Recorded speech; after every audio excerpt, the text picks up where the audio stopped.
That One Movie Podcast. TOMP.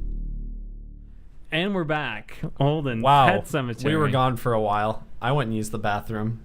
I was in there for quite a long time. Holden. You didn't even leave your seat. You just went on your seat.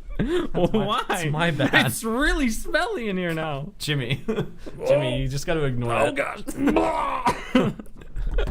See that's where the throwing up in the intro came from. I'm sorry. I was thinking back to Pet Sematary.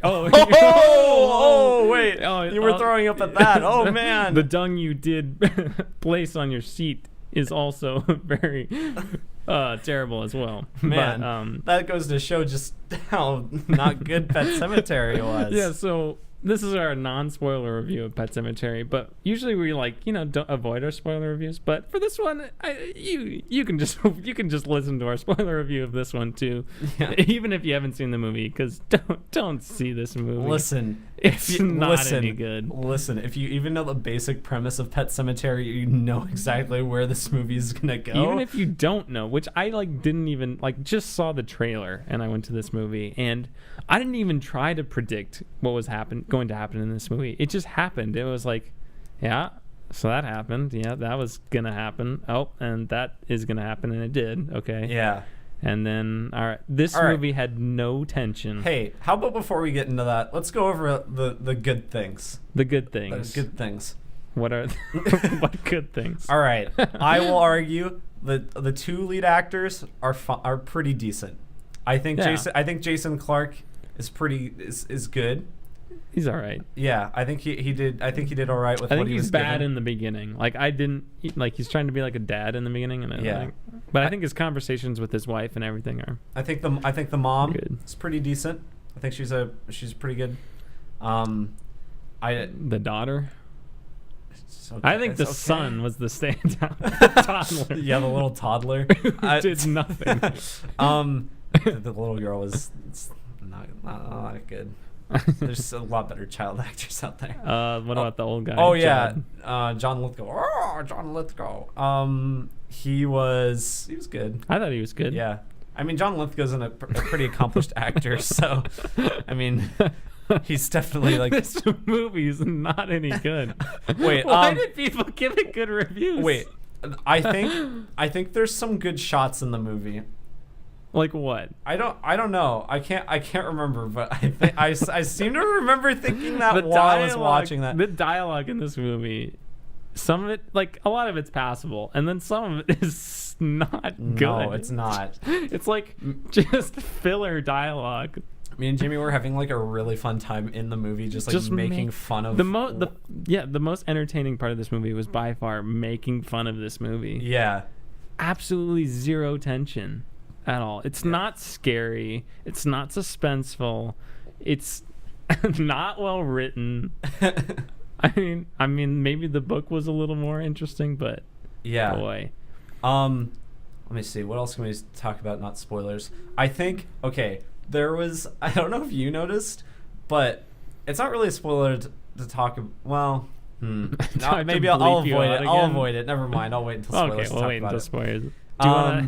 What else? What else can we talk about? Visually, this movie is fine. Yeah, it's fine. It's got the thing where it's there's low-hanging fog all the time. The thing that I was gonna go over. I have a really big problem with one of the scenes, but I'll go with it later. Yeah, visually, I mean, there's not a lot of special effects you need for this movie. I thought for the most part though, everything looked fine. It was very gray. Yeah, it wasn't a very pretty movie, except for like I said, I thought there were a few shots that looked nice from what I remember, but overall it was just kind of grayscale and muddy. The cat was good. The cat was good. The cat was good. I don't know if I have anything to say about this movie that's redemptive. Yeah. Other than some of the performances are okay. Some of the dialogue was passable. Yeah, because I mean the visuals were fine. I have more I want to talk about in spoilers, but it doesn't seem like spoilers to me just because it was so predictable, but maybe other people won't see it that way, so we need to hold off. Yeah, okay. I don't know. Yeah. Anything else to add before we get into the spoilers? It's a pretty generic horror movie. It's certainly not the worst horror movie ever made. Like it's not even the worst Stephen King. It's competently made. It's just so mediocre in every regard. It's probably better than the 80s version. Yeah. Like, even though I was having this conversation with my mom and she was telling me that she thought the 80s one was really scary when it came out, I'm like, it's probably not anymore. Can't be scary. Yeah, so I don't know. I'm going to give this a 5 out of 10.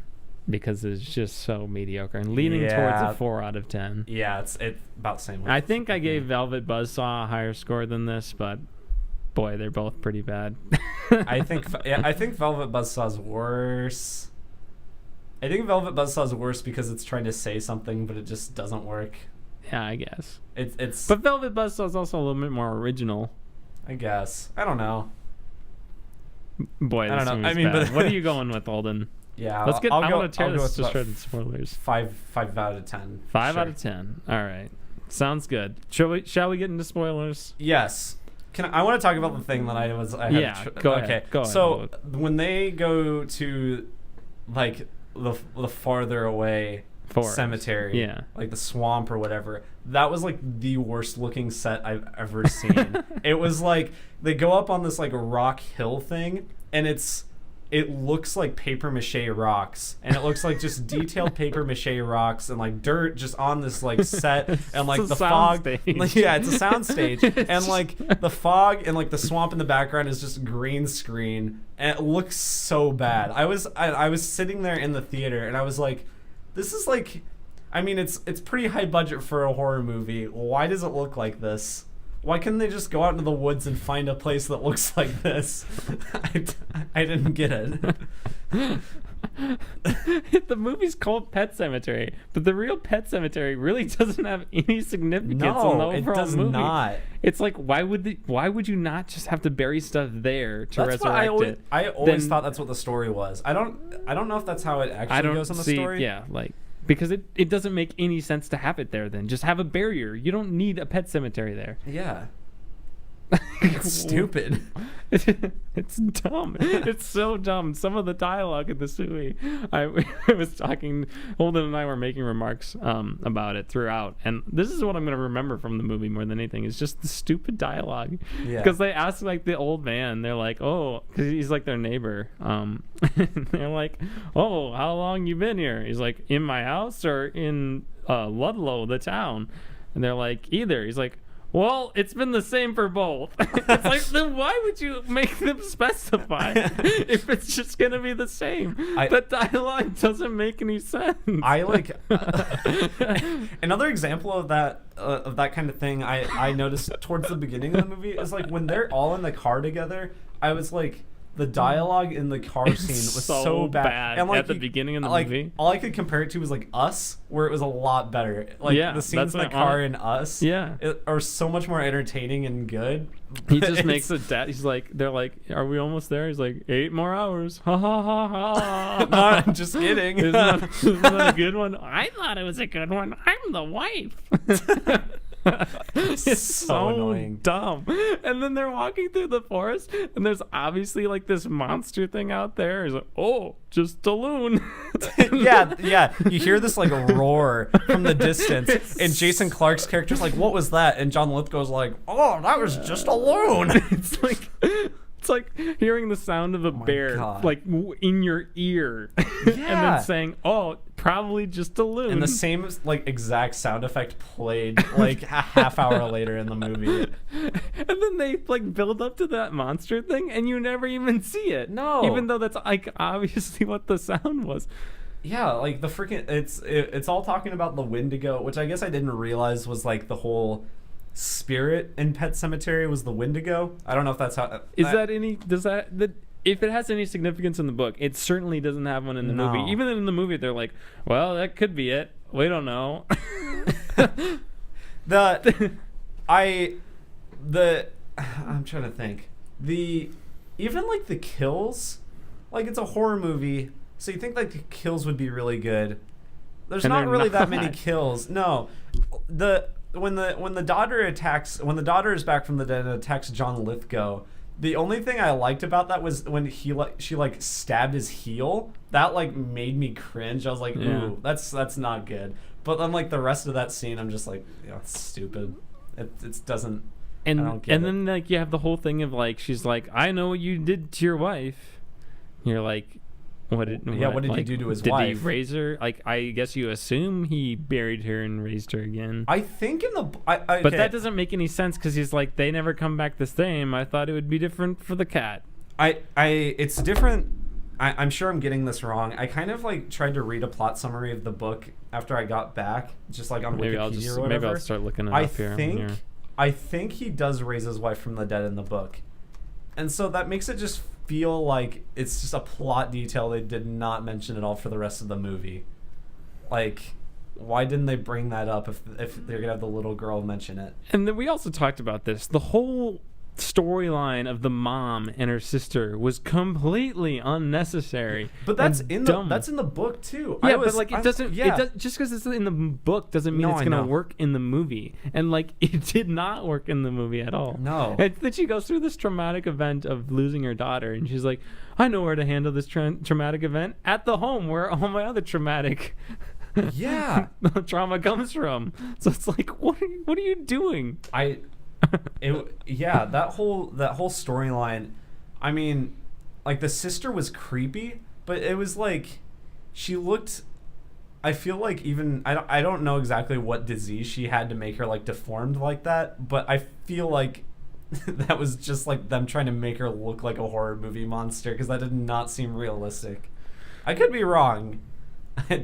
I'm not a medical professional, nor do I claim to be, but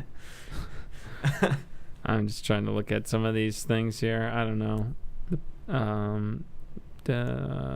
don't know. This article's being too wordy about all the differences. The cat. Well, okay. So the cat was like the iconic thing from Pet Sematary, and I liked the cat. I thought like a lot of what they did with the cat was fine. And I'm sure this is like also a problem with like the book and also the first movie. I don't understand why they keep the cat around like as much as they do, because like the cat just causes a lot of problems like after they bring it back from the dead, and they're just like, wow, it like kind of attacked the toddler, it attacked the daughter. Why wouldn't you just kill the cat? Yeah, like the cat's already undead. The dad knows that.